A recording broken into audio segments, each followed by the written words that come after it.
ब्रह्मानन्दं परमसुखदं केवलं ज्ञानमूर्तिं द्वन्द्वातीतं गगनसदृशं तत्त्वमस्याधिलक्ष्यम् एकं नित्यं विमलमचलं सर्वधी साक्षिभूतम् भावातीतं त्रिगुणरहितं सद्गुरुं तं नमामि।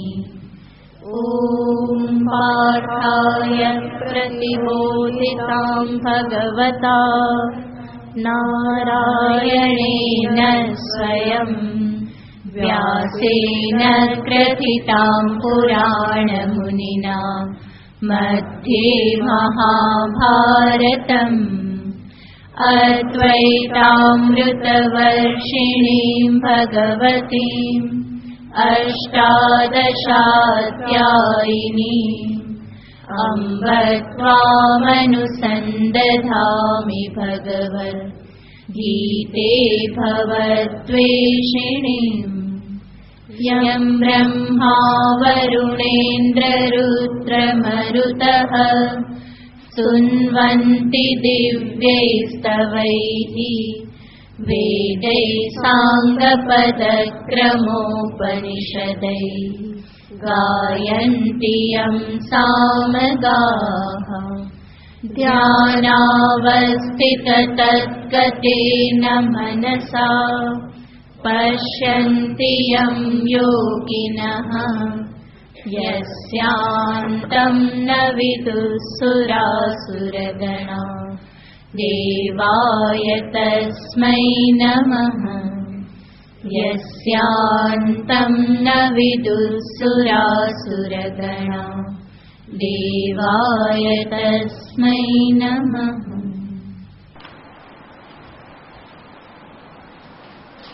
25 श्लोक। श्री भगवानुवाच अनुबन्धं क्षयं हिंसाम् अनवेक्ष्य च पौरुषं मोहादारभ्यते कर्म यत्तत्तामसमुच्यते मुक्तसङ्गो नहं वादी धृत्युत्साहसमन्वितः सिद्ध्यसिद्ध्यो निर्विकारः कर्ता सात्विक उच्यते रागी कर्मफलप्रेप्सुः लुब्धो हिंसात्मको शुचिः हर्षशोकान्वितः कर्ता राजसः परिकीर्तितः अयुक्तप्राकृतस्तब्धः शठो नैष्कृतिकोलसः विषादी दीर्घसूत्री च कर्ता तामस उच्यते बुद्धेर्भेदं धृतेश्चैव गुणतः त्रिविधं शृणु प्रोच्यमानमशेषेण पृथक्त्वेन धनञ्जय प्रवृत्तिं च निवृत्तिं च कार्याकार्ये भयाभये बन्धं मोक्षं च या वेत्ति बुद्धिः सा पार्थ सात्विकी। ભગવાન શ્રી કૃષ્ણચંદ્ર મનુષ્યને જીવન કેવી રીતે જીવવું એનો ઉપદેશ આ બધા શ્લોકોમાં આપી રહ્યા છે. કેવી રીતે તામસિક રાજસિક ભાવોને જાણી એને દૂર કરી અને સત્વની પ્રાપ્તિ કરવી. કારણ કે સાત્વિક અંતઃકરણ જ બ્રહ્મજ્ઞાનની ઉત્પત્તિ માટેનું યોગ્ય સ્થાન છે. માટે સાધકનું પ્રથમ કર્તવ્ય થઈ જાય છે અંતઃકરણને સાત્વિક બનાવવું. અને સાત્વિકતા એ જ શુદ્ધિ છે. એ શુદ્ધ અંતઃકરણમાં જ શુદ્ધ બ્રહ્મનું પ્રતિબિંબ સંભવ બને છે. તો ભગવાન અહીંયા જ્ઞાન જ્ઞેય જ્ઞાતા કર્તા કરણ કર્મ આ બધાના ત્રિવિધ ભેદ દર્શાવી રહેલા છે. અને એમાં ભગવાન બતાવી રહેલા છે આ 30મા શ્લોકમાં બુદ્ધિનો ભેદ. બુદ્ધિ એટલે અંતઃકરણ. તો અંતઃકરણ 3 પ્રકારના છે કે જે અંતઃકરણમાં આ બધું જ્ઞાન સંસ્કાર આ બધું રહેલું છે. તો એમાં સર્વપ્રથમ ભગવાન સાત્વિક બુદ્ધિને દર્શાવતા કહેશે પ્રવૃત્તિમ ચ નિવૃત્તિમ ચ કાર્યાકાર્યે ભયાભયે બંધમ મોક્ષમ ચ યા વેત્તિ. તો આ 4 પેર ભગવાન બતાવે છે કે આને યા બુદ્ધિ વેત્તિ, જે બુદ્ધિ આ જાણે છે, સા સાત્વિકી, એ સાત્વિક બુદ્ધિ છે. જેમાં પ્રવૃત્તિ અને નિવૃત્તિનો આપણે વિસ્તારથી વિચાર કર્યો હતો કે પ્રવૃત્તિ અને નિવૃત્તિને જાણવું એટલે શું. ત્યાર પછી બીજું આવે છે કાર્યાકાર્યે. કાર્ય યાને કરણીય, અકાર્ય યાને જે નથી કરવાનું તે. વિહિત પ્રતિષિદ્ધ.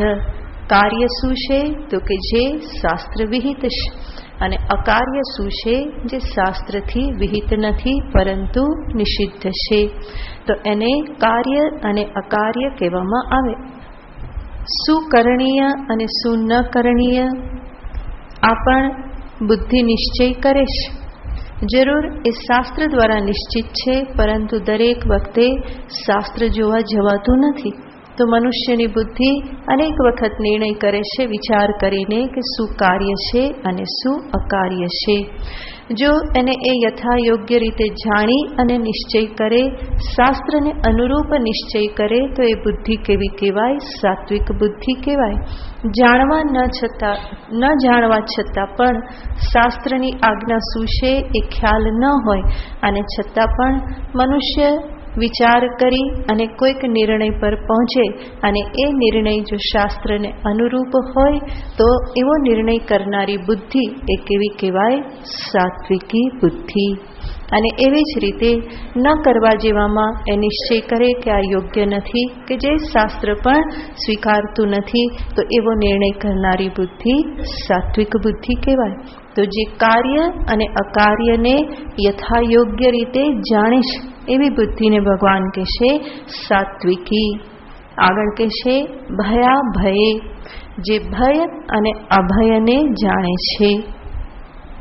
ભય અને અભયને જાણે છે એનો અર્થ કે જે બુદ્ધિ એ વિચાર કરી શકે છે કે અત્યારે હું જે કંઈ પણ હું કરીશ એનું પરિણામ ભવિષ્યમાં શું આવશે. એ મારા જીવનમાં ભયનો વધારો કરશે કે મને અભય તરફ લઈ જશે. તો અનેક વખત મનુષ્ય જીવનમાં એવા કાર્ય કરી દેતો હોય છે વિચાર્યા વગર કે જેના પરિણામ સ્વરૂપે એને જીવનમાં ભય પ્રાપ્ત થાય.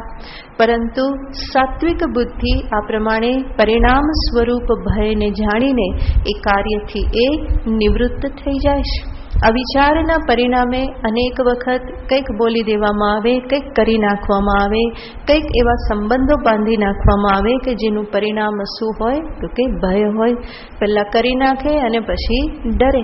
તો એ બુદ્ધિ જે છે એ સાત્વિક બુદ્ધિ નથી, પરંતુ જે બુદ્ધિ ઘણો લાંબો વિચાર કરી શકે છે, વધારે સ્ટેપ્સ જે વિચારી શકે છે અને જોઈ શકે છે કે આ કાર્યની પરિણતિ શું હશે, અકાર્યની પરિણતિ જો ભય હોય તો એને ના કરે, અને અભય હોય તો એના તરફ એ આગળ વધે છે. જેટલી હું અપેક્ષા વધારું એટલું સામે ફરી પાછું બીજાની અપેક્ષા પણ વધવાની છે, અને એ પૂરી ના કરી શકું ત્યાં જ્યારે હેલ્પલેસનેસ અનુભવાય તો ભય અનુભવાય, દુઃખ અનુભવાય. તો આ બધો વિચાર કરી અને જીવનમાં આગળ વધવાનું હોય તો એ વિચાર જે કરે છે, એને જે જાણે છે, એને ભગવાન અહીંયા સાત્વિકી બુદ્ધિ કહે છે. અભય સેનાથી પ્રાપ્ત થાય છે? નિરપેક્ષ થવાથી, ઈશ્વર શરણાગતિ લેવાથી, વિચારપૂર્વક કાર્ય કરવાથી આ અભયતાની પ્રાપ્તિ થાય છે. તો બુદ્ધિ આ પ્રમાણે જે જાણે એને સાત્વિક બુદ્ધિ કહેવામાં આવે. ભયાભયે આગળ કહેશે બંધમ મોક્ષમ ચયા વેત્તિ. જે બંધ અને મોક્ષને જાણે છે. બંધ અને મોક્ષને જાણે છે એનો અર્થ બંધનું સ્વરૂપ જો વધારે ઉચ્ચ કક્ષાએ વિચાર કરીએ તો જે બુદ્ધિ બંધનનું સ્વરૂપ જાણે છે અને મોક્ષનું સ્વરૂપ જાણે છે, જેણે સમજી લીધું છે કે જીવનમાં બંધન એટલે શું છે અને મોક્ષ એટલે શું છે, તો એ પ્રમાણે જે જાણે છે એને સાત્વિક બુદ્ધિ કહેવાય. અને એનાથી થોડું નીચેના સ્ટેપ પર વિચાર કરીએ સાધનના સંદર્ભમાં, તો જે બુદ્ધિ એવું જાણે છે કે આ કરવાથી હું વધારે બંધનમાં આવીશ, અથવા તો આ કરવાથી હું મોક્ષના પ્રતિ આગળ વધીશ, તો એ પ્રમાણેનો જે સંબંધ જે બુદ્ધિ જાણે છે એવી બુદ્ધિને સાત્વિક બુદ્ધિ કહેવાય.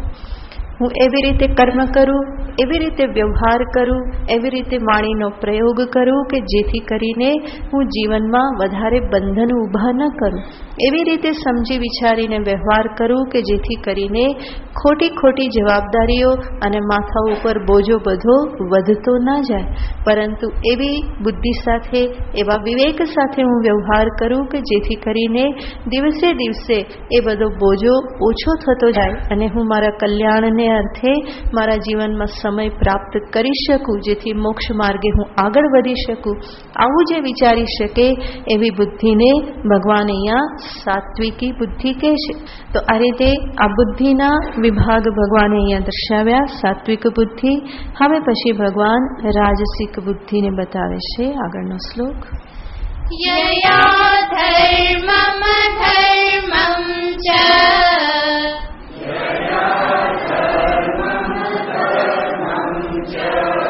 કાર્યમ ચાકાર્યમેવ ચ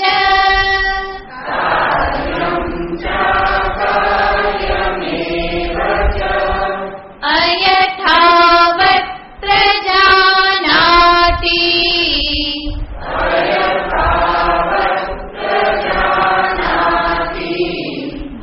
બુદ્ધિસ્સા પાર્થ રાજસી.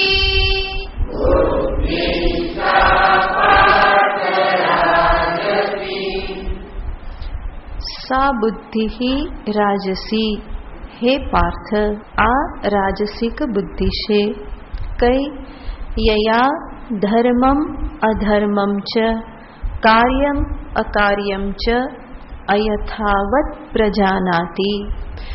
જે બુદ્ધિમાં ધર્મ અને અધર્મનું, કાર્ય અને અકાર્યનું યથાર્થ જ્ઞાન નથી. અયથાવત પ્રજાનાતિ એટલે કે જે હંમેશા કન્ફ્યુઝ રહેશે, કરવું કે ના કરવું, આ કરું તો સારું, પેલું કરવું તો સારું, આને ધર્મ કહેવાય કે આને અધર્મ કહેવાય, આ કરવું જોઈએ, પેલું કરવું જોઈએ, આ પ્રમાણે જે સંશયગ્રસ્ત હંમેશા રહેશે, જે કન્ફ્યુઝ છે, હંમેશા કોઈ બાબતમાં નિશ્ચય જલ્દી કરી શકતી નથી. તો એવી બુદ્ધિ જે અયથાવત પ્રજાનાતી, જે પ્રમાણે છે એ પ્રમાણે એ નિશ્ચયપૂર્વક જાણતી નથી, પરંતુ કોઈને કોઈ એમાં ડાઉટ એને રહ્યા કરે છે. બધું નક્કી કરે અને છતાં છેલ્લે થાય કે આ બરાબર હશે કે નહીં, યોગ્ય હશે કે નહીં, કરવું કે ના કરવું. તૈયારી હોય અને છેલ્લી ઘડીએ છોડી દે, નહીં તો છોડી દીધું હોય અને ફરી પાછું એને ચાલુ કરી દે.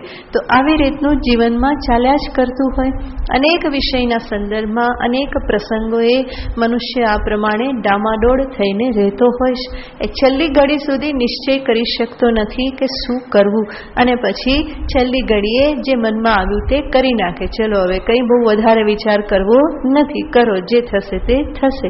તો આવી રીતે જે બુદ્ધિ યોગ્ય નિશ્ચય કરી શકતી નથી, ધર્મ કે અધર્મના સંદર્ભમાં, કાર્ય કે અકાર્યના સંદર્ભમાં, એવી બુદ્ધિને ભગવાન કહેશે રાજસી બુદ્ધિ. તો દરેકને જીવનમાં અનુભવ થાય છે કે જ્યારે આ પ્રમાણે બે પક્ષ હોય, બે વિકલ્પ હોય અને એમાંથી કંઈ નક્કી કરવાનું હોય તો બહુ વિચાર કરી અને એમાંથી એક વિકલ્પ પસંદ કરે અને પછી છેલ્લી ઘડીએ શું કરે, બદલી નાખે. તો બે વિકલ્પ છે, જવું કે ના જવું. બહુ વિચાર કરીને નક્કી કરે કે જવું અને પછી જવાની 5 મિનિટ પહેલા શું નક્કી કરી નાખે, હવે નથી જવું. તો આવી રીતે અનેક પ્રસંગમાં બુદ્ધિ આ પ્રમાણે ડામાડોળ થતી હોય છે. તો જે કાર્ય આ પ્રમાણે જે નિશ્ચય નથી કરી શકતી એવી બુદ્ધિને ભગવાન કહેશે રાજસી બુદ્ધિ.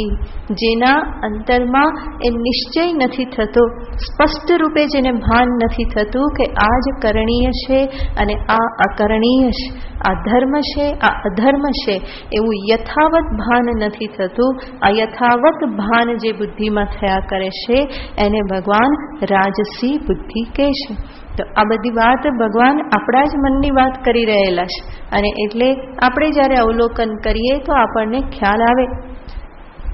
ખ્યાલ આવે કે વાસ્તવમાં જે ભગવાન કહી રહેલા છે એ આપણા મનમાં જ છે. અનેક વખત આપણે નિશ્ચય કરી શકતા નથી, સ્વયં નિશ્ચય ના કરી શકે, કોઈ બતાવે તો પણ અનુસરવાની તૈયારી હોતી નથી. તો એ બુદ્ધિ રાજસી બુદ્ધિ છે. ઘણી વખત સ્વયં નિશ્ચય ના કરી શકે પરંતુ કોઈનું માર્ગદર્શન લઈ અને આગળ વધવાની તૈયારી હોય તો એવી બુદ્ધિ ફરી સાત્વિક બુદ્ધિ કહેવામાં આવે છે. પરંતુ રાજસિક બુદ્ધિ જે સ્વયં નિર્ણય કરી શકતી નથી અને છતાં પણ ડામાડોળ રહીને જ જીવન જીવ્યા કરે છે, નિશ્ચય કર્યા કરે છે ઊંધા જતા, તો એવી બુદ્ધિને ભગવાન રાજસી બુદ્ધિ કહે છે. ત્યાર પછી તામસિક બુદ્ધિને બતાવે છે અધર્મં ધર્મમિતિયા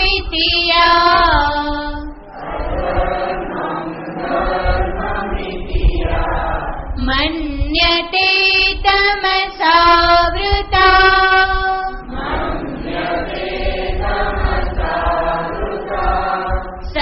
સર્વાર્થાન વિપરીતાંશ્ચ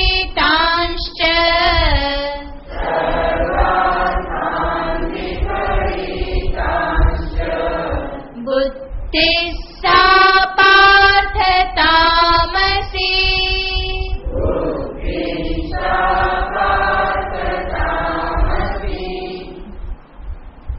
સા બુદ્ધિ તામસી.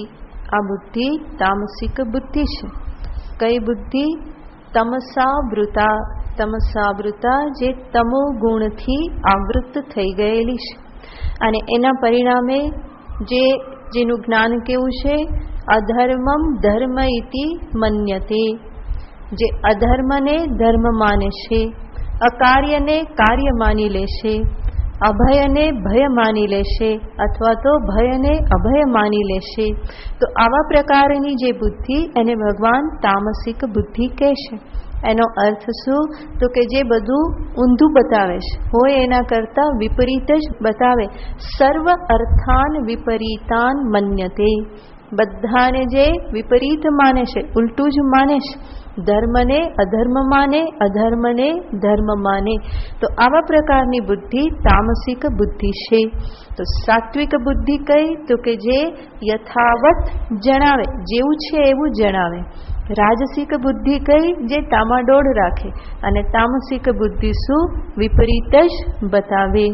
તો એક છે નિશ્ચયાત્મિકા, બીજી છે સંશયાત્મિકા અને ત્રીજી છે વિપર્યયાત્મિકા. સાત્વિક બુદ્ધિમાં હંમેશા યોગ્ય નિશ્ચય હોય, રાજસિક બુદ્ધિમાં ડામાડોળ હોય. અને ડામાડોળ એટલે સંશયથી યુક્ત, આ કરવું કે તે કરવું. અને તામસિક બુદ્ધિમાં ઉલટો નિશ્ચય હોય, વિપર્યય હોય. એકમાં પ્રોપર નોલેજ, બીજામાં ડાઉટફુલ નોલેજ અને ત્રીજામાં ઓપોઝિટ નોલેજ. તો એવી સાત્વિક, રાજસિક અને તામસિક બુદ્ધિ. જ્યાં ધર્મ હોય તો બુદ્ધિ શું નિશ્ચય કરશે? ના, આ તો અધર્મ કહેવાય. ક્યાંક દાન આપવાની વૃત્તિ થઈ અને ગરીબ માણસને આપવાનું થયું તો પહેલા શું લાગે છે? આપવું જોઈએ, ગરીબ છે, ધર્મ છે, આપવું. અને આપવા જાય તો અંદરથી પેલી બુદ્ધિ શું કે, કોને ખબર એ કેવો ઉપયોગ કરશે, નથી આપવું કે. તો ફરી પાછું એનાથી ઉલટું થઈ જાય. તો ધર્મ દેખાયો ત્યાં અધર્મનો નિશ્ચય કરી દેશે, ક્યાંક અધર્મ છે તો ત્યાં ધર્મનો નિશ્ચય કરી દેશે. ન કરવું જોઈએ ત્યાં કહેશે કે કરો, અને કરવું જોઈએ ત્યાં કહેશે નથી કરવું. તો બધું ઉલટું. જેમ અર્જુનને થયેલું હતું ને, ધર્મ શું દેખાયો? અધર્મ દેખાયો. ક્ષત્રિયનો ધર્મ છે યુદ્ધ કરવું, પરંતુ અર્જુનને શું દેખાયું? તો કે એમાં અધર્મ દેખાયો. કારણ કે બુદ્ધિ કેવી થઈ ગઈ હતી? તમસથી ગ્રસ્ત થઈ ગયેલી હતી, ધર્મ સંમૂઢ ચેતાહ. તો એ અર્જુનને પણ ત્યાં વિપર્ય થઈ ગયો, કાર્યમાં અકાર્ય જણાયું. તો ક્ષત્રિયનો ધર્મ ભૂલાઈ ગયો અને શું યાદ આવવા લાગ્યું? હવે હું સાધુ બની જાઉં, ભિક્ષા લઈ અને જીવન નિર્વાહ કરીશ. તો આ જે તામસિક બુદ્ધિ જે છે એ આ પ્રમાણે વિપરીત નિશ્ચય કરાવે છે. અને વિપરીત નિશ્ચય કરાવનારી આવી બુદ્ધિના શરણે જવામાં આવે તો ક્યારેય પણ કલ્યાણ થવું સંભવ બનતું નથી. તો આ 3 પ્રકારની બુદ્ધિ બતાવી. હવે બુદ્ધિનો જ એક ધર્મ છે ધૃતિ. એને ભગવાન 3 પ્રકારે આગળ બતાવે છે. તૃત્યાયયા ધારયતે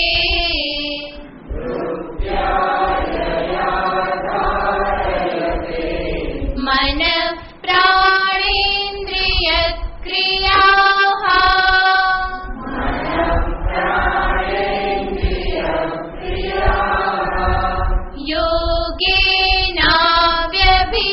योगेनाव्यभिचारिण्या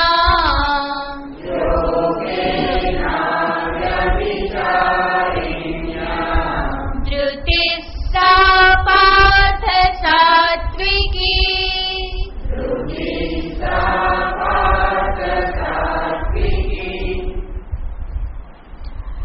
ધૃતિનો અર્થ થાય છે ધારણ શક્તિ. એને જ ધારણાવતી ધી કહેવામાં આવે છે.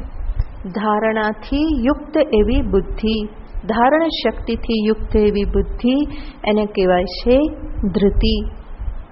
અને એ ધારણ શક્તિ ધૃતિ પણ 3 પ્રકારની હોય છે: સાત્વિક, રાજસિક, તામસિક. સર્વપ્રથમ સાત્વિક ધૃતિને ભગવાન દર્શાવતા કહે છે યયા ધૃત્યા મન પ્રાણેન્દ્રિય ક્રિયા ધારયતે. જે ધૃતિ વડે, ધૃતિ શક્તિ વડે મન, પ્રાણ અને ઇન્દ્રિયોની ક્રિયાને ધારણ કરવામાં આવે. કેવી રીતે? તો ધૃતિ માટે ભગવાન એક અહીંયા વિશેષણ વાપરે છે અવ્યભિચારિણ્યા. અવ્યભિચારી ધૃતિ વડે. એનો અર્થ આ ધૃતિ કેવી? તો કે અવ્યભિચારી એટલે કે હંમેશા હોય. એવું નહીં કે ક્યારેક ધારણ કરે ને ક્યારેક ના કરે, પરંતુ જે નિત્ય ધારણવતી જે છે એને અહીંયા ભગવાન અવ્યભિચારીણી ધૃતિથી બતાવે છે. અને એ જે અવ્યભિચારીણી ધૃતિ કેવી રીતે મન, ઇન્દ્રિય, પ્રાણની ક્રિયાઓને ધારણ કરે? તો શબ્દ આપે છે યોગેન. એના માટેનો ઉપાય શું છે? યોગાભ્યાસ. એ જ એના માટેનો ઉપાય છે. તો આવી યોગાભ્યાસના બલના પરિણામે જે અવ્યભિચારી ધૃતિ ઇન્દ્રિય, મન, પ્રાણની ક્રિયાઓને ધારણ કરે છે એને સાત્વિક ધૃતિ કહેવામાં આવે. તો ધૃતિ એ અંતઃકરણનો આ પ્રમાણે એક ધર્મ છે, એક એવો ગુણ છે કે જે સ્તંભન કરે છે. સ્તંભન કરવું એટલે અટકાવી દેવું. અયોગ્ય માર્ગે શરીર, ઇન્દ્રિય, પ્રાણ જો ગતિ કરવા જતા હોય તો એને તરત જ રોક લગાવી દે, ત્યાંથી અટકાવી દે. એ અટકાવવાનું જે સામર્થ્ય છે, આવેગપૂર્વક જે વ્યવહાર થાય છે એને અટકાવવાનું જે સામર્થ્ય, એ સામર્થ્યને ધૃતિ કહેવામાં આવે છે. મનુષ્યના જીવનમાં વ્યવહાર ઘણો બધો આવેશના પરિણામે થતો હોય છે. એટલા માટે એને ખ્યાલ પણ નથી હોતો કે એનું શરીર શું કરી રહ્યું છે, ઇન્દ્રિયો ક્યાં જઈ રહી છે, મનમાં કેવા વિચાર ચાલી રહેલા છે. તો એ બધાની પ્રવૃત્તિ સ્વચ્છંદ પ્રવૃત્તિ ચાલ્યા કરે છે. આપણને ઘણી વખત ખબર નથી પડતી હતી કે બેઠા અને ક્યારે ઊભા થઈને ક્યાં પહોંચી ગયા. તો ઊભા થયા પછી ખબર પડે કે બેસવાનું હતું અને ઊભા થઈ ગયા. કંઈક કાર્ય કરવાનું હતું, ભૂલાઈ ગયું ને બીજે ક્યાંક લાગી ગયા. ન બોલવાનું કંઈક બોલાઈ ગયું, ન જવાનું હતું ત્યાં ક્યાંક જવાઈ ગયું. તો આવું જીવનમાં થતું રહેતું હોય છે. મનમાં જે વિચાર ન લાવવાના એવા વિચાર પણ મનમાં આવી જતા હોય છે. ઇન્દ્રિયો અયોગ્ય સ્થાનમાં પ્રવૃત્ત થઈ જતી હોય છે. અને આ બધું શા માટે થાય છે? કારણ કે ધૃતિનો અભાવ છે. તો ધૃતિ શક્તિ જે છે એ આ બધાને રોકવા માટે છે. જેવી રીતે પાણીને રોકવા માટે બંધ બાંધવામાં આવે, એવી જ રીતે આ ધૃતિ શક્તિ જે છે એક બંધનું કાર્ય કરે છે, કે જેના પરિણામે શરીર, ઇન્દ્રિય, પ્રાણ, મન આ બધા યોગ્ય અયોગ્ય દિશામાં જતા બધા અટકી જાય છે. તો ધૃતિ એક પ્રકારની સંયમ શક્તિ છે. સંયમના પરિણામે જ એ કાર્ય સંભવ બને છે. તો આવી યયા ધૃત્યા ધારયતે, જે ધૃતિ શક્તિના કારણે આ બધી ઇન્દ્રિયો, મન આદિની ક્રિયાઓને ધારણ કરવામાં આવે છે. અને ક્યારે? તો ભગવાન કહે છે અવ્યભિચારિણ્યા ધૃતિ. આ ધૃતિ કેવી હોય? અવ્યભિચારિણી, એટલે કે ક્યારેય એનો અભાવ ન થાય, હંમેશા આ ધારણ શક્તિ બની રહે.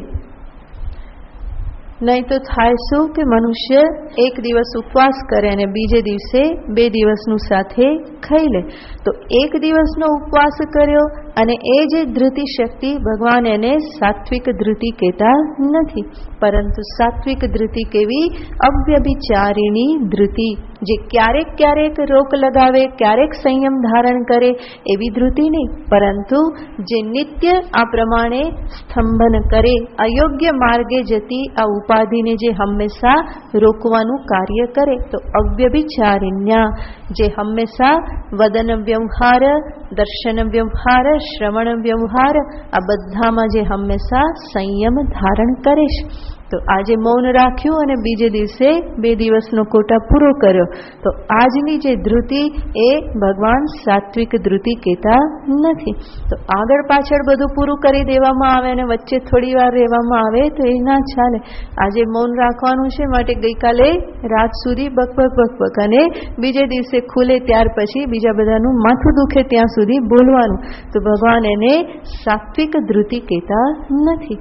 સાત્વિક ધૃતિ એ છે જે અવ્યભિચારિણી ધૃતિ, જે હંમેશા ધારણ કરે છે, જે હંમેશા સંયમને ધારણ કરે છે, હંમેશા ઇન્દ્રિયોને, મનને, પ્રાણને, શરીરને જે અયોગ્ય કે અયથાર્થ ક્રિયાઓ કે માર્ગ જે છે એ તરફ જતા જે હંમેશા રોકે, એને ભગવાન અહીંયા અવ્યભિચારિણી ધૃતિ કહે છે. અને એવી અવ્યભિચારિણી ધૃતિ ઇન્દ્રિય, મન, પ્રાણની ક્રિયાઓને કેવી રીતે રોકે છે? એના માટે સાધન શું છે? તો ભગવાન અહીંયા કહે છે યોગેન, યોગ દ્વારા. યોગનો અર્થ છે કોઈ પણ સાધના જે છે એનો આશ્રય લઈને, અને એ સાધનામાં યોગાભ્યાસ અને સાથે સાથે આવે છે ઉપાસના, ભગવત ભક્તિ, જેના થકી સંયમ, સમાધાન આ બધાની પ્રાપ્તિ થાય છે. તો યોગાભ્યાસ જે છે એ તો શરીર, ઇન્દ્રિય, પ્રાણ, મન, બુદ્ધિ આ સર્વને સ્થિર કરવા માટેનો અભ્યાસ છે. તો આસન, પ્રાણાયામ, પ્રત્યાહાર, ધારણા, ધ્યાન આ બધું જ ઉપાધિને સમાહિત કરવા માટેના સાધનો છે. અને એવી જ રીતે ઈશ્વરની ઉપાસના એ પણ સ્થિરતા, મનના સંયમ, એકાગ્રતા આ બધાને માટે સાધન છે. તો એનો સહારો લઈ અને આ ધૃતિ શક્તિ જે છે એ આ ક્રિયાને રોકે છે. આમ જોઈએ તો બંને પરસ્પર છે. યોગાભ્યાસ કરવાથી ધૃતિ દ્રઢ થાય અને ધૃતિના પરિણામે યોગાભ્યાસ સંભવ બને. ફરી યોગાભ્યાસથી ધૃતિ દ્રઢ થાય, ધૃતિ દ્રઢ થઈ તો યોગાભ્યાસ વધારે સારી રીતે સંભવ બને. તો પરસ્પર એકબીજાના ઉપોદબલક છે. પણ ભગવાન અહીંયા યોગને સાધન રૂપે બતાવે છે કે એ ધૃતિ શક્તિ યોગના આધારે, યોગાભ્યાસનો સહારો લઈ, યોગથી પ્રાપ્ત થતું બલ જે છે એનો સહારો લઈ અને આ બધાને નિયંત્રણમાં રાખે છે. અને આવી ધૃતિ શક્તિ જ સાધકને માટે કલ્યાણકારી છે. જે કંઈ પણ ધૃતિ શક્તિ, ધારણ શક્તિ, સ્તંભન શક્તિ કે નિયમન શક્તિ મનુષ્યના અંતરમાં હોય, એનો ઉપયોગ આ પ્રમાણે આ નિયમનને અર્થે જો કરવામાં આવે તો એ કલ્યાણકારી છે અને મોક્ષ માર્ગમાં એ સહાયભૂત થનાર છે. તો સાત્વિક ધૃતિ જે છે એ મોક્ષ માર્ગીને માટે બહુ જ ઉપયોગી છે. કારણ કે જે શુદ્ધિ અને જે સ્થિરતા વેદાંત શ્રવણ મનન નિધિધ્યાસન માટે જોઈએ એ આના થકી પ્રાપ્ત થાય છે. તો જે ધૃતિના માટે, જે સંયમને માટે બીજું કોઈ બલ લગાવવું પડતું નથી. વિવેકના આધારે જ જે સંયમ સંભવ બને છે. કોઈ ડર બતાવવો પડતો નથી, પરંતુ સહજ રીતે જે સંયમ ધારણ કરે છે. ડાયાબિટીસનો ડર આવ્યો અને પછી છૂટે તો એ ધૃતિ શક્તિથી છૂટ્યું ના કહેવાય, પરંતુ સહજ રીતે જ્યારે વ્યક્તિ સમજે કે બહુ વધારે ગળ્યું ખાવું શરીરના સ્વાસ્થ્ય માટે સારું નથી, તો જીભના સ્વાદ માટે ખા કરવું એ યોગ્ય નથી. ભોગે રોગ ભયમ, ભોગમાં રોગનો ભય છે. આ બધું સમજી વિચારી અને જે સહજ રીતે જે સંયમ ધારણ કરી શકે એ સાચી સાત્વિક ધૃતિ કહેવાય. પરંતુ રિપોર્ટ આવ્યો અને હાઈ રિપોર્ટ આવ્યો અને બતાવ્યું બરાબર લાલ બત્તી અને પછી છૂટે તો એના કારણે છૂટ્યું કહેવાય, ભયના કારણે છૂટ્યું કહેવાય. એ લાંબુ ટકતું નથી. ફરી ક્યારેક વચ્ચે એનું ઉલ્લંઘન થઈ જ જાય છે.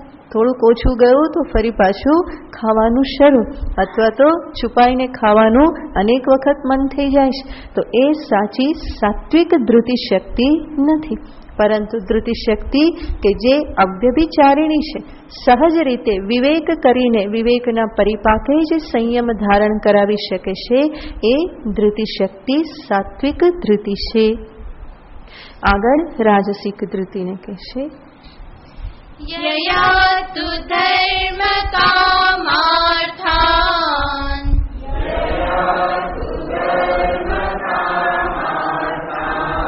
धृत्या धारयते अर्जुन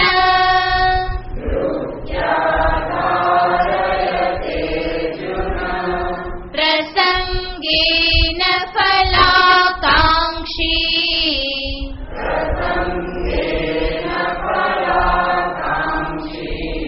धृतिस्सा पार्थ राजसी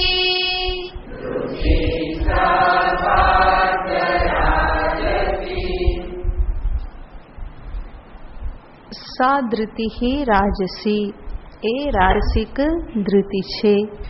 આ ધૃતિ શક્તિ દરેક મનુષ્યના અંતરમાં રહેલી હોય જ છે. કોઈ પણ એના રહિતનો ક્યારેય પણ હોતો નથી, પરંતુ એનો ઉપયોગ કયા લક્ષ્યને માટે થાય છે એના આધારે ધૃતિના 3 ભેદ ભગવાને અહીંયા પાડેલા છે. લક્ષ્ય સાત્વિક હોય એના માટે ધૃતિ શક્તિનો જો ઉપયોગ થાય તો એ ધૃતિ કેવી છે? સાત્વિક. લક્ષ્ય રાજસિક હોય અને એના માટે ધૃતિ શક્તિનો ઉપયોગ જે થાય એ રાજસિક ધૃતિ છે. તો ભગવાન અહીંયા કહેશે યયા ધર્મ કામાર્થાન ધારયતે, જેના વડે ધર્મ, અર્થ અને કામને ધારણ કરવામાં આવે છે. અને પ્રસંગેન ફલાકાંક્ષી, જ્યારે પ્રસંગ ઊભો થાય ત્યારે એમાં શું આવી જાય છે? ફળની આકાંક્ષા આવી જાય છે. તો એવી ધૃતિ ભગવાન કહેશે રાજસી ધૃતિ છે. તો ભૌતિક જગતના લક્ષ્યને અર્થે જ્યારે ધૃતિ શક્તિનો પ્રયોગ થાય તો એવી ધૃતિ જે છે એને રાજસી ધૃતિ કહેવામાં આવે છે. દરેક મનુષ્યના અંતરમાં ધૃતિ શક્તિ છે, એટલા માટે જ અર્થ ધનના ઉપાર્જનને અર્થે મનુષ્ય કેટલો પરિશ્રમ કરે છે, કેટલું કષ્ટ વેઠે છે, કેટલા બધા એ શરીર ઇન્દ્રિય આદિને ધારણ કરે છે, કેટલી બધી મજૂરી કરે છે, તો બધું વેઠવા માટે તૈયાર થઈ જાય છે. કોના માટે? ધનના ઉપાર્જનને અર્થે. તો એ ધૃતિ શક્તિ વગર તો સંભવ નથી. કેટલે દૂર જવું, ભૂખ્યા રહેવું, ઊંઘનો ત્યાગ કરવો, આ બધું શેનાથી સંભવ બને છે? ધૃતિથી જ સંભવ બને છે. પરંતુ એ ધૃતિ થકી પ્રાપ્ત શું થાય છે? ભૌતિક લક્ષ્ય, અર્થ ઉપાર્જન. એટલું જ નહીં, કામ. કામ એટલે કે જે વિષયનો ભોગ. વિષય ભોગને અર્થે પણ મનુષ્ય કેટલી બધી મહેનત કરે છે. ક્યાં ક્યાં એ ખાવા જાય છે, ક્યાં ક્યાં વસ્ત્ર ખરીદવા જાય છે, ક્યાં ક્યાં ફરવા જાય છે. આ બધી શેના માટેની મહેનત છે? તો કે કામને અર્થે. તો એ પણ ધૃતિ વગર તો સંભવ બનતું નથી. તો યયા ધૃત્યા અર્થ કામાન. અને આગળ ભગવાન કહે છે ધર્મ. જે ધર્મને અર્થે પણ જે ધારણ થાય છે. તો જે ધર્મ, માત્ર જે ધર્મ જે છે પુણ્યને અર્થે જ હોય અને એના થકી એ પુણ્ય થકી કંઈ ભોગ ભોગવવાના હોય, તો એ ફરી ધર્મ કેવો છે? સંસારમાં જ રાખનાર છે. તો એવી ધૃતિ કે જે ધર્મ કર્મ કરે અને છતાં પણ ધર્મ કર્મ કરીને ફરી પાછી કેવી થઈ જાય છે? જરૂર પડે ત્યારે પ્રસંગે ન ફલાકાંક્ષી. ક્યાંક ક્યાં પ્રસંગ ઊભો થયો, જરા કંઈક એને અવસર મળવો જોઈએ, તરત જ ત્યાં શું આવી જાય છે? ફલની આકાંક્ષા. તો ધર્માચરણ તો કરે, પરંતુ એ ધર્માચરણ પાછળનું પ્રયોજન અંતઃકરણની શુદ્ધિ કે પરમાત્મા પ્રાપ્તિ નથી. ધર્મ કરીને જે કંઈ પણ પુણ્ય કમાય છે એનો ફરી ઉપયોગ, વિનિયોગ શેમાં કરવા માંગે છે? કંઈક પોતાના ભોગને અર્થે. તો જ્યાં જ્યાં લાભ મળે ત્યાં તરત જ એ કેવી થઈ જાય છે? ફલાકાંક્ષી, ફલની આકાંક્ષા રાખનારી. અને એ ફલાકાંક્ષી થવાના કારણે જ ધૃતિ બરાબર ધારણ થઈને રહે છે. મારે મેળવવું છે, મને મળશે મળશે મળશે અપેક્ષાએ જે કંઈ મહેનત કરવાની છે એ બધી કરવા માટે તૈયાર થઈ જાય છે. તો જ્યાં જ્યાં પ્રસંગ ઊભો થયો, ભગવાન શંકરાચાર્યજી અહીંયા કહે છે કે જ્યારે જ્યારે પ્રસંગ આ પ્રમાણે થાય ત્યારે કેવી થઈ જાય છે? ફલાકાંક્ષી. તો આવી જે રાજસિક ધૃતિ જે છે એને પોતાના કર્તવ્ય રૂપે હંમેશા શું દેખાય છે? ધર્મ, અર્થ, કામ. એને જ કર્તવ્ય રૂપે દેખાય છે. જે મોક્ષને કર્તવ્ય રૂપે જોતી નથી, પરંતુ આના અર્થે જ જે પ્રવૃત્ત થાય છે. તો ધર્મ, અર્થ, કામ, જેમાં સત્તા, પ્રસિદ્ધિ, નામ, આ બધું જ આવી જાય છે. એની પ્રાપ્તિને અર્થે જે કંઈ પણ ધારણ કરવામાં આવે, જે કષ્ટ સહન કરવામાં આવે, જે સંયમ ધારણ કરવામાં આવે, એ બધું શું છે? ભગવાન કહેશે રાજસિક ધૃતિ છે.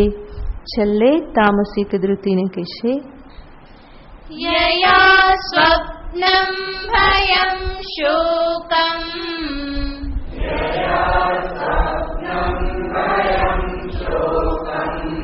વિષાદમ મદમેવ ચ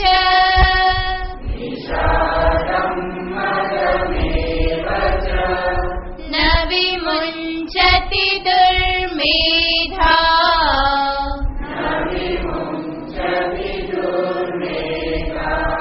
ધૃતિસ્સા પાર્થ તામસી.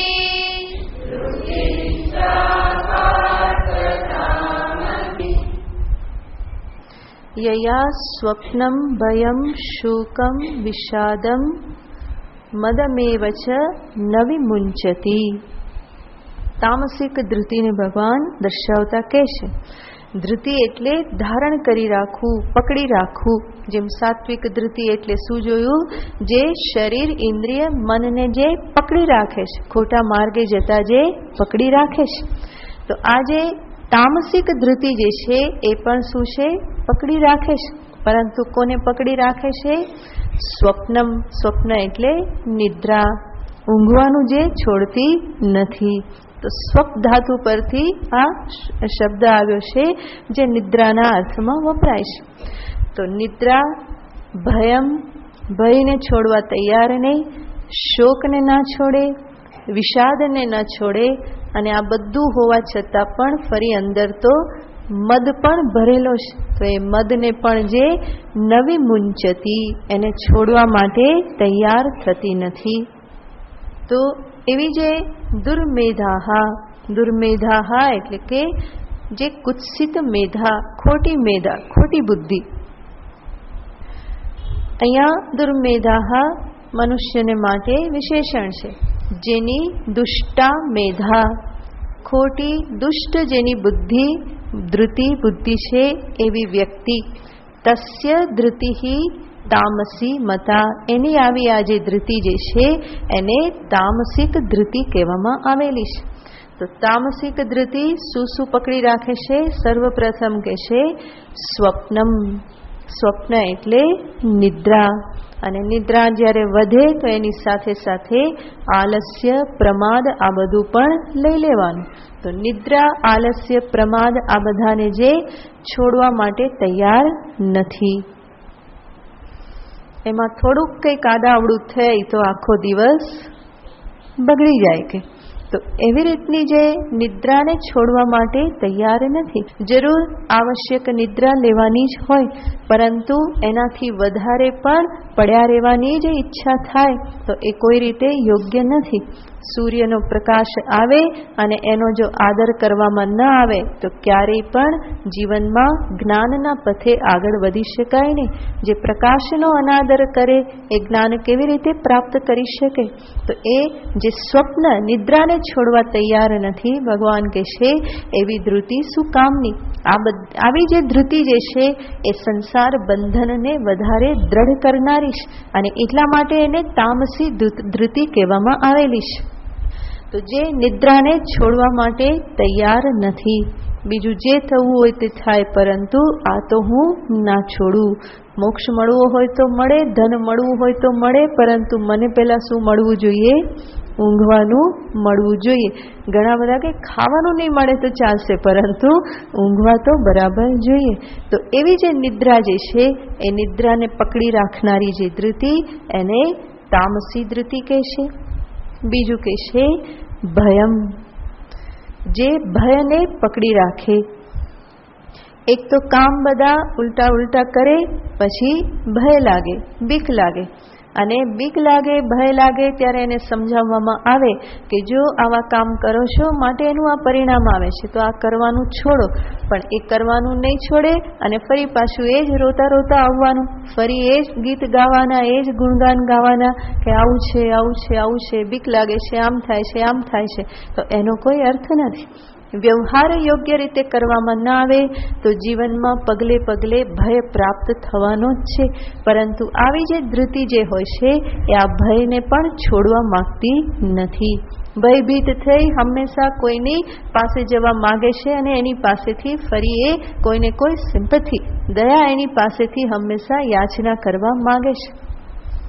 તો બીજાના અંતઃકરણમાં જે દયા જે છે એને હંમેશા પોતાના ઉપર જ ઢોળાતી રહેવું એ ઈચ્છા કરે છે, અને માટે હંમેશા ભયભીત થયા કરે છે. તો ભયને છોડવા માટે તૈયાર નથી. ભયને છોડવા માટે તૈયાર નથી એનો અર્થ ભય જે ઉત્પન્ન કરે છે એવા કામને પણ છોડવા માટે તૈયાર નથી. તો ખોટા કાર્ય કરતા રહે, ખોટા માર્ગે જતા રહે અને પછી ભય પ્રાપ્ત કરે. અને ઘણા લોકો એવા હોય છે કે કોઈ કાર્યને કારણે ભય પ્રાપ્ત કરે એવું નહીં, પરંતુ એ બીકણ અને એ બીકને છોડવા જ તૈયાર નહીં. અને કેટલા બધા કારણો સાથે સમજાવવામાં આવે કે હવે બીક માટે, ડર માટે કોઈ કારણ નથી, તો પણ શું કે ના, તો પણ મને બીક લાગે, મને ભય લાગે છે, આમ છે, તેમ છે, મારા જીવનમાં આટલું દુઃખ છે, આટલો ભય છે, એનું ગાણું હંમેશા ચાલતું જ રહે, છોડવા માટે તૈયાર નહીં. ગમે એટલો વિવેક કરાવવામાં આવે તો પણ છેલ્લે શું આવીને ઊભું રહે? પણ એ ક્યારેય પણ છૂટતું નથી. તો ભય ના છૂટે. આગળ કહેશે શોકમ, જે શોકને પણ છોડવા માટે તૈયાર નથી. નામ તો અશોક હોય પણ હંમેશા કેવો રહે? શોકથી ગ્રસ્ત જ રહેતો હોય. અને ઘણું સમજાવવામાં આવે તો પણ ના, શોક હંમેશા એને વળગીને રહેશે, એને છોડવા માટે તૈયાર નથી. તો ઘણા લોકો એવા હોય છે કે જે હંમેશા શોકથી ગ્રસ્ત જ હોય અને જ્યાં જાય ત્યાં એ પોતાના શોકને જ વ્યક્ત કરતા હોય. એકવાર મળે તો શોકગ્રસ્ત થઈ અને એક કહાની સુનાવે, આવું થયું, આવું થયું, આવું થયું.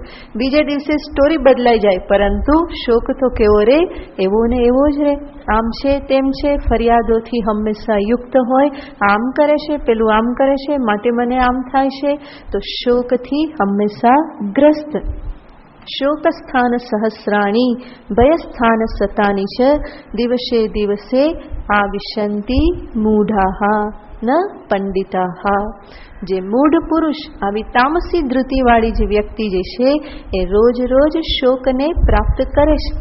સ્વામી ચિન્મયાનંદજી એમને એવું કહેતા કે આ બધા એડિક્ટેડ ટુ પેઇન, એ બધા દુઃખને માટે કેવા થઈ ગયા છે, તો કે એડિક્ટેડ ટુ પેઇન. એમના જીવનમાં એમને કંઈ ને કંઈ દુઃખ હોવું જોઈએ, નહીં તો એમને લાગે કે જીવનમાં કંઈ છે નહીં. જેમ દવાનું એક વખત એ વ્યસન થઈ જાય, પાન બીડી તમાકુનું વ્યસન થઈ જાય, એમાં બધાને કોનું વ્યસન છે? દુઃખનું વ્યસન છે. એને કહીએ કે જો બધું બરાબર છે, કંઈ તકલીફ નથી, તો એને સ્વીકાર્ય જ ના હોય. ના ના, એવું કેવી રીતે હોઈ શકે? માણસના જીવનમાં તો દુઃખ હંમેશા રહેલું જ હોય. પાછા આપણને ફિલોસોફી સમજાવવા લાગે હે, કારણ કે જગત કેવું છે, સુખ અને દુઃખથી ભરેલું છે, માટે દુઃખ તો હંમેશા હોય. બરાબર, તો સાથે સુખને પણ જોતા તો શીખ. સુખ ને દુઃખ બંને હોય તો ક્યારેક તો સુખ ઉપર દ્રષ્ટિ નાખ ના, એ બાજુ નહીં જોવાનું. હંમેશા શું? અડધો પ્યાલો ખાલી છે, ભરેલો પણ જોવો જોઈએ, પણ એ જોવાની તૈયારી નથી. બસ ખાલી છે, ખાલી છે, પેલો પી ગયો, અહીંયા ઢોળાઈ ગયું, અહીંયા આમ થઈ ગયું, એ કંઈ ને કંઈ ચાલતું જ રહે. અને એ શોકના પરિણામે એ કેવો થઈ જાય છે? વિષાદગ્રસ્ત. શોક હોય અને માણસ હસતો હોય એવું તો સંભવ બનવાનું નથી. તો શોક શોક શોકથી યુક્ત હોય તો અંતે કેવો થઈ જાય છે? વિષાદથી ગ્રસ્ત. વિષાદી દીર્ઘ સૂત્રી ચ, એ કરતા પણ કેવો હતો? તામસ કરતા. અને આ પણ તામસિક ધૃતિ છે, જે વિષાદને છોડવા માટે તૈયાર નથી. જીવનમાં શોકનો અનુભવ કે વિષાદ આવે એની ના નહીં, એ કોઈ ખોટું નથી, પરંતુ એમાંથી બહાર નીકળવા માટેની તૈયારી હોવી જોઈએ, એને છોડવા માટેની તૈયારી હોવી જોઈએ.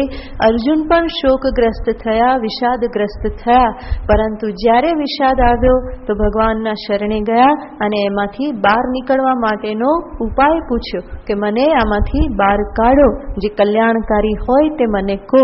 તો જે વિષાદ આવી જવો એ કોઈ દોષ નથી, પરંતુ આવ્યા પછી એને પકડીને બેઠા રહેવું, એના જ ગાણા ગાયા કરવું, એ કેવું છે? ભગવાન કહે છે એ તામસિકતા છે.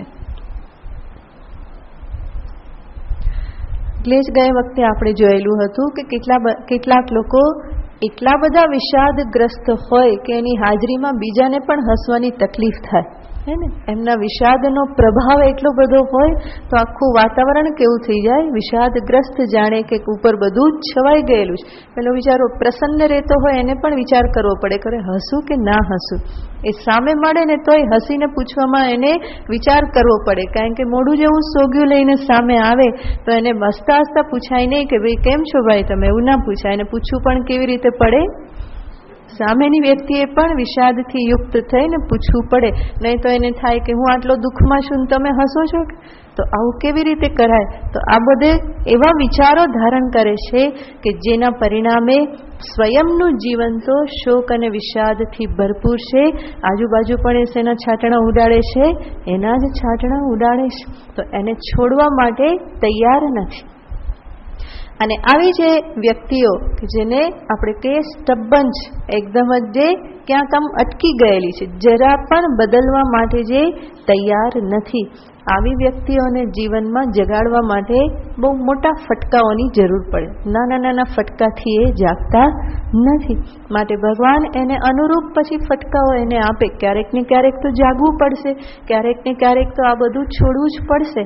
તો સામાન્ય જે જીવનમાં જે પ્રસંગો છે એમાંથી એ શીખતા નથી, તો એમને મોટા ફટકા આપવા પડે કે જેના પરિણામે અંદરની બુદ્ધિ છે એ બધી ઉલટપુલટ થઈ જાય અને તામસિકમાંથી કેવી થઈ જાય, ધીમે ધીમે રાજસિક થાય. તો એવો એને બરાબર ઝંકોરવો પડે અને એ કાર્ય માત્ર ને માત્ર ભગવાન કરી શકે. આવા લોકો જે છે એની દ્રષ્ટિને પરિવર્તિત કરવી અને જીવનમાં કંઈ પોઝિટિવ જોતા કરવા એ અત્યંત કષ્ટદાયક છે, લગભગ અસંભવ જેવું છે. જો એ પોતે તૈયાર ના હોય તો હંમેશા એ ઉલટી બાજુ જ જુએ. તો એવી ધૃતિ શક્તિ કે જે આ બધું પકડી રાખે છે. વિચાર કરો, આ બધી કોઈ પકડવા જેવી વસ્તુ છે ખરી? શોક, વિષાદ, ભય અને નિદ્રા આદિ એ કોઈ પકડવા જેવી તો વસ્તુ નથી. તો ન પકડવાનું જે હંમેશા પકડી રાખે અને એમાં ક્યારેય પણ કલ્યાણ હોય નહીં. ભગવાન કહે છે કે આવા પણ લોકો હોય છે, કારણ કે ભગવાને તો બધા પ્રકારના લોકો જોયા છે ને, બધા નમૂના એમની સામે આવી જ ગયેલા છે. તો જુએ જ છે, એમણે અનેક અસુરોને જોયેલા છે જે આ બધું છોડવા માટે તૈયાર નથી. એટલું જ નહીં, આ શોક વિષાદથી ગ્રસ્ત છે અને ફરી પાછા કેવા છે? મદથી યુક્ત છે. આ બધી નેગેટિવ સાઈડ એમની છે અને છતાં પણ અંતરમાં શું ધારણ કરે છે? મદ. મદ એટલે અભિમાન. ભગવાન ભાષ્યકાર કહે છે મત્તઃ એવ, પાગલની જેમ એ લોકો રહેશે અને પરિણામે જે કર્તવ્ય નથી એમાં કર્તવ્ય બુદ્ધિ ધારણ કરે છે. આ બધું જ જે છે એને કહે છે નિત્ય કર્તવ્ય રૂપેણ ધારયતે. જે વિષાદ, શોક, ભય આ બધાને ધારણ કરે છે અને એની પાછળ એની સમજદારી શું છે? આ શું છે? કર્તવ્ય છે. એટલે ઘણા બધા એવું કહેતા જ હોય ને કે ભાઈ દુઃખી તો થઈએ ને, કે ચિંતા તો કરવી જોઈએ ને, થોડોક તો શોક તો જીવનમાં થાય ને, વિષાદ તો થાય ને, આમ તો થાય જ ને, આમ તો થાય જ ને. આ બધું શું છે? કર્તવ્ય રૂપે એને જોવામાં આવે છે. અને ચિંતા, શોક, વિષાદ આ બધાને કર્તવ્ય રૂપે જુઓ તો પછી શું દશા થાય? એને જ ફરીને કરતા રહેવાના છે. તો આ એક પ્રકારનો મદ છે, અભિમાન છે. તદ્દન એની દ્રષ્ટિ અયથાવત, વિરુદ્ધ, ખોટી દ્રષ્ટિ હોવા છતાં પણ એ અંતરમાં શું વિચારે છે? ના, હું જે વિચારું છું એ જ સાચું, આમ તો હોવું જ જોઈએ, આમ તો કરવું જ જોઈએ. એ રડતો હોય ને આપણે એને કહીએ કે ભાઈ આમાં રડવા માટે કોઈ કારણ નથી. ના, રડવું તો જોઈએ ને, કે કારણ ના હોય તો પણ શું કરવું પડે? રડવું તો જોઈએ. શા માટે? કર્તવ્ય છે. રડવું એ શું છે? કર્તવ્ય છે. તો આવી રીતે ઘણી બધી બાબતો જે નથી કરવાની એને એ કર્તવ્ય રૂપે સ્વીકાર કરી લે છે અને એની પાછળ એ ગર્વ પણ કરે છે, અભિમાન પણ રાખે છે કે હું જે વિચારું છું એ કેવું છે? સાચું જ છે. આ પ્રમાણે જ જીવન હોવું જોઈએ. કોઈ બહુ ખુશહાલ રહેતો હોય ને તો એને પણ જઈને કે આવી રીતે ના રહેવાય, હા, જીવનને ગંભીરતાથી લેવું જોઈએ. કોણ કે? આ વિષાદી એવું કે જીવનને ગંભીરતાથી લેવું જોઈએ. બિચારો ખુશહાલ રહેતો એ ગંભીર થઈ જાય. એ જો સામો કે ને કે ના હવે આવું સોગ્યું મોઢું ના રખાય, તું ખુશ રહે ને, ના કે જીવનમાં એવી રીતે ના જીવાય, તો એ ફરી પાછી ત્યાં ફિલોસોફી આપવા માંડે કે ના, કે મોટા થયા થોડી ગંભીરતા ધારણ કરવી જોઈએ, જીવનના અનુભવોથી શીખવું તો જોઈએ ને, આવું ઉચ્છૃંખલ થોડું રહેવાય, થોડું તો ઠરીઠામ થવું જોઈએ ને. તો આ બધી ફિલોસોફી એ લોકો ચલાવતા હોય. તો એને જ અહીંયા ભાષ્યકાર કહેશે કે કર્તવ્ય રૂપેણ ધારયતે. આ બધું કર્તવ્ય છે એ પ્રમાણે એને એ ધારણ કરે છે. તો આવી ધૃતિ જે છે ભગવાન કહેશે નવી મુંચતી દુર્મેધા, દુષ્ટ બુદ્ધિવાળો, દુષ્ટ મેધાવાળો જે પુરુષ, એની આવી આ જે ધૃતિ જે છે એ આ બધાને છોડવા માટે તૈયાર રહેતી નથી. જે અનેક વખત જીવનમાં ફટકા ખાય છે અને છતાં પણ ભૂલનું પુનરાવર્તન હંમેશા કરતી જ રહે. પોતાની જે ભૂલ જે છે, ખોટી દ્રષ્ટિ છે, એને છોડવા માટે એ તૈયાર થતી નથી. અનેક વખત બતાવવામાં આવે, સામે હા કરે અને છતાં પણ કામ ફરી પાછું કેવું થાય? એનું એ જ કામ થાય. તો જે મનમાં વિચાર છે, ઉલટી દ્રષ્ટિ જે છે, એને નવી મુંચતી, છોડવા માટે તૈયાર રહેતી નથી. અનેક વખત કષ્ટ પ્રાપ્ત કરે છે, દુઃખ પ્રાપ્ત કરે છે, ફટકા ખાય, પરંતુ જેમ આપણે જોયું એમ નાના ફટકાથી કંઈ અસર થતી નથી. એને બહુ મોટો ફટકો મળે તો જ કંઈક ભગવાનની કૃપા થઈ કહેવાય અને એમાંથી એ કંઈક બહાર આવે. તો આવી ધૃતિ જે છે ભગવાન કહેશે કે એ તામસી ધૃતિ, તામસિક ધૃતિ છે. તો છે તો ધારણ શક્તિ જ, દરેક મનુષ્યમાં ધારણ શક્તિ છે, પણ એ કોને ધારણ કરે છે એના આધારે આ સાત્વિક, રાજસિક, તામસિક એ ભેદ પડેલા છે. હવે અત્યાર સુધી ભગવાને કર્તા, કર્મ, ક્રિયા, જ્ઞાતા, જ્ઞેય, જ્ઞાન આ બધાના વિભાગ બતાવ્યા. હવે જ્યારે કર્તા કર્ણનો ઉપયોગ કરી અને કંઈ ક્રિયા કરે તો એના પરિણામે કોઈને કોઈ ફળ ઉત્પન્ન થવાનું જ છે. કે પછી જ્ઞાતા જે છે એ કંઈ પણ ક્રિયા કરે તો જ્ઞેય આદિનું જ્ઞાન એને પ્રાપ્ત થવાનું છે. તો કર્મના પરિણામે ફળ તો પ્રાપ્ત થાય જ છે. અને સર્વ ફળ જે છે, જે મનુષ્ય વડે જે ઈચ્છિત છે, એને એક શબ્દમાં કહીએ તો એ શું છે? સુખ. તો જે કંઈ પણ કર્મ કરે છે એ કર્મના ફળ સ્વરૂપે મનુષ્ય હંમેશા સુખની વાંછા કરે છે. અને એ સુખરૂપ ફળ જે છે ભગવાન એને પણ સાત્વિક, રાજસિક અને તામસિક એવા ભેદ કરી અને દર્શાવે છે. તો સુખના 3 પ્રકાર જે ભગવાન બતાવવાના છે એની પ્રતિજ્ઞા સર્વપ્રથમ ભગવાન કરે છે આગળના શ્લોકમાં. સુખમ ત્વિદાનીમ ત્રિવિધમ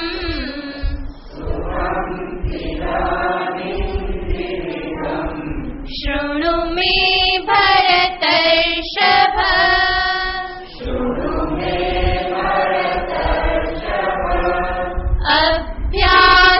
અભ્યાસાત્રમતે યત્ર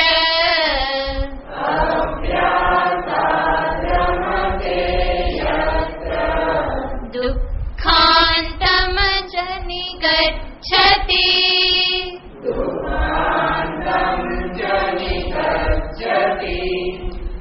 હે ભરતર્ષભ, ભરતકુલમાં ઋષભ સમાન શ્રેષ્ઠ અર્જુન, ઇદાનીમ તું ત્રિવિધમ સુખમ મે શૃણુ. હવે તું 3 પ્રકારના સુખને મારી પાસેથી સાંભળ. સુખમ તું શબ્દ પક્ષાંતરે, અત્યાર સુધી કર્મ કર્તાદિની વાત થતી હતી, હવે ફળની વાત થાય છે. તો ઇદાનીમ હવે હે અર્જુન 3 પ્રકારના સુખને તું મે શૃણુ મારી પાસેથી સાંભળ. અને એને ભગવાન 3 પ્રકારે બતાવતા પહેલા સુખનું સ્વરૂપ બતાવે છે કે સુખ એટલે શું? અભ્યાસાદ રમતે યત્ર, અભ્યાસના પરિણામે જ્યાં મનુષ્ય રમણ કરે છે. અને દુઃખાંતમ ચ નિગચ્છતિ, જેના પરિણામે દુઃખના અંતને પામે છે, એને ભગવાન સુખ કહેશે. તો અભ્યાસાત રમતે, એક વખત અનુકૂળ વેદન થયું તો પછી ફરી ઈચ્છા શેની થાય છે? ફરી એ અનુકૂળ વેદનનો અર્થ છે સુખ. મને અનુકૂળ અનુભૂતિ થઈ, ભાન થયું તો એ સુખ છે. અને પછી ફરી એને પ્રાપ્ત કરવા માટે ફરી પ્રયત્ન અને આ પ્રમાણે એના માટે એ અભ્યાસ કરતો રહેશે અને એ એના માટે પરિચિત થઈ જાય છે. તો પછી શું? રમતે યત્ર, જેમાં એ રમણ કરે છે, ફરીને એમાં જ રહેવા માટે જે ઈચ્છા કરે છે. અને પરિણામે શું પ્રાપ્ત કરે છે? દુઃખાંતમ ચ નિગચ્છતિ, દુઃખના અંતને પ્રાપ્ત કરે છે. તો સુખ એટલે શું? જેમાં ફરીને રહેવાની ઈચ્છા કરે અને દુઃખના અંતને પ્રાપ્ત કરે તો એને ભગવાન સુખ કહે છે. અને એવા સુખને ભગવાન 3 પ્રકારે વેચે છે, જેને પછી જોઈએ.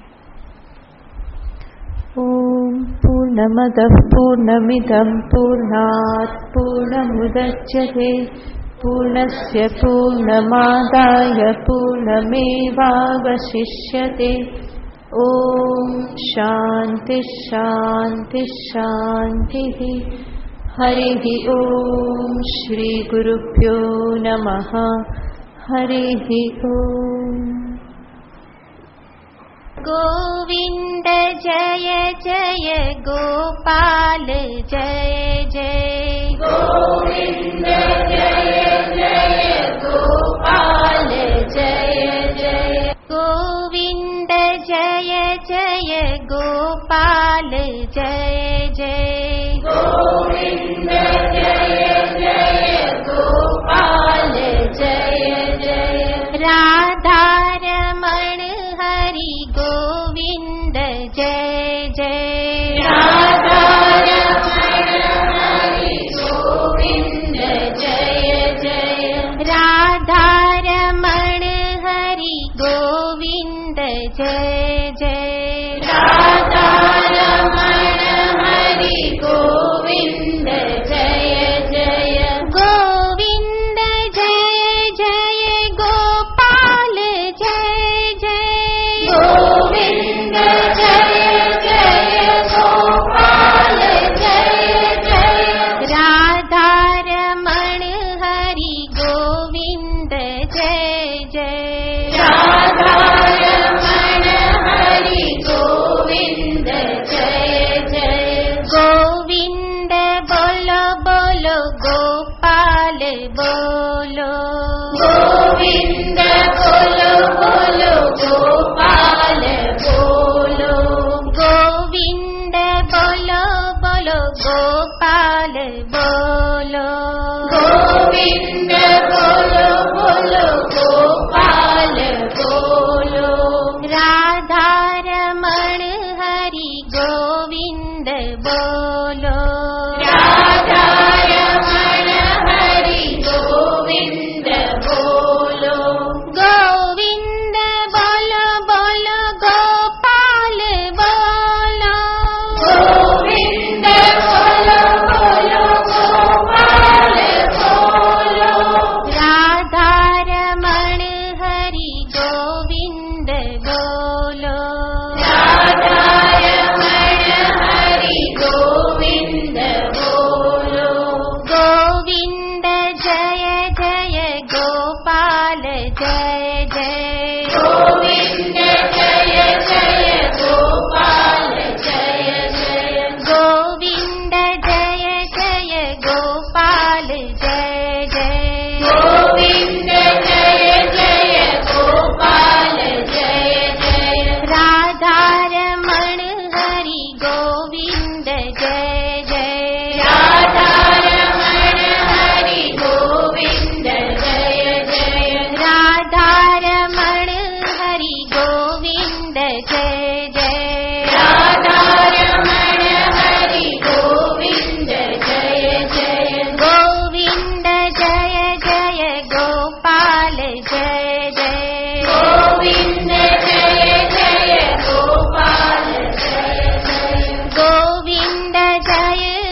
बोलो गोपाल बोलो गोविंद बोलो बोलो गोपाल बोलो राधा रमण हरि गोविंद बोलो राधा रमण हरि गोविंद बोलो गोविंद जय जय गोपाल जय जय गोविंद जय जय गोपाल जय जय गोविंद जय जय गोपाल जय जय गोविंद जय जय गोपाल जय जय राधा रमण हरि गोविंद जय जय राधा रमण हरि गोविंद जय जय राधा रमण हरि गोविंद जय जय राधा रमण हरि गोविंद जय जय गोविंद बोलो बोलो गोपाल बोलो गोविंद बोलो बोलो गोपाल बोलो गोविंद बोलो बोलो गोपाल बोलो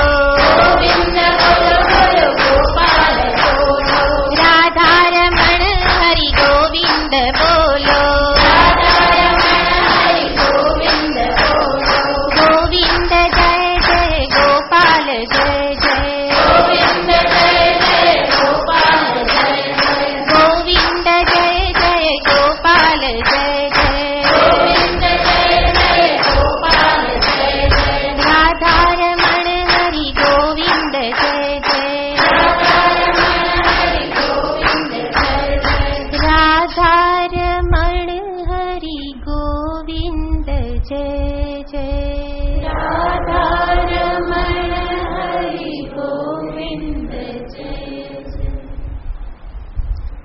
बोल श्री कृष्ण चंद्र भगवान की जय राजा रामचंद्र भगवान की जय श्री कृपानिधि महादेव की जय सद्गुरुदेव की जय नमः पार्वती पतये हर